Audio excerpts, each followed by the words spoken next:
Jeff Duncan, Josh Katzenstein, day 7, practice 6 of Saints training camp, and they went indoors for the first time today. It was a welcome respite for us. I'm sure it was for the players, and they worked a lot on third down, got a lot of teamwork today, and you could tell fresh legs after that day off. Yeah, absolutely. But at the same time, I mean, I think you also get into a little bit of a rhythm, you know, during those first few days, and I think there were some other guys that, you know, needed just knock a little bit of that rust off after, you know, the day reprieve.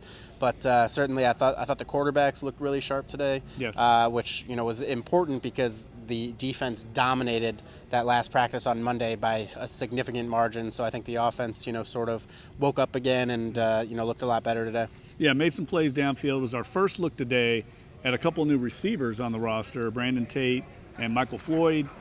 Those additions, it sounds like Sean Payton said they just needed some numbers at the receiver position. Yeah, and I thought Brandon Tate especially looked really good today. He made a few really nice plays. There was one over the middle where he actually came down and trucked a defender. You know, could have kept running after that. And then there was another, a 9 route where J.T. Barrett threw a beautiful pass, and Tate made the play against Natrell Jamerson. He also looked pretty good on kickoff return, which is an area that the Saints are desperate for help right now. Obviously, Alvin Kamara is capable of doing it, but Mike Westhoff said that, you know, that's a guy he sort of thinks, you know, they might not want to use until Thanksgiving, later in the season, try to preserve him as much as possible.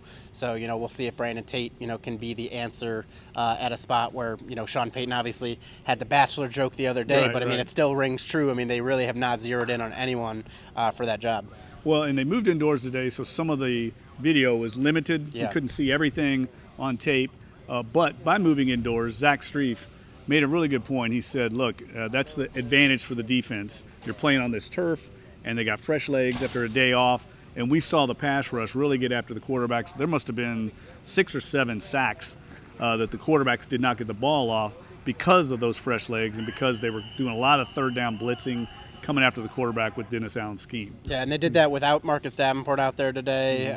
So we'll see, you know, when he's able to return back to practice. But yeah, there was one play specifically, and again, we don't know if we have video of this just because of the limitations, but Drew Brees was scrambling for, it felt like 10 seconds before they finally blew the whistle dead. I don't know if anyone actually touched him, but, you know, there are plenty of others where, you know, the defensive ends got through there.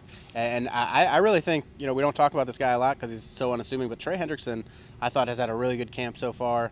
You know, as the Saints look for the answers at their pass rush, I think he's definitely going to be one. I mean, if he can stay healthy and improve just a little bit on what he did last year, I mean, he was really active with his hands, knocking down passes, which is something, I mean, that's just as important as a sack sometimes.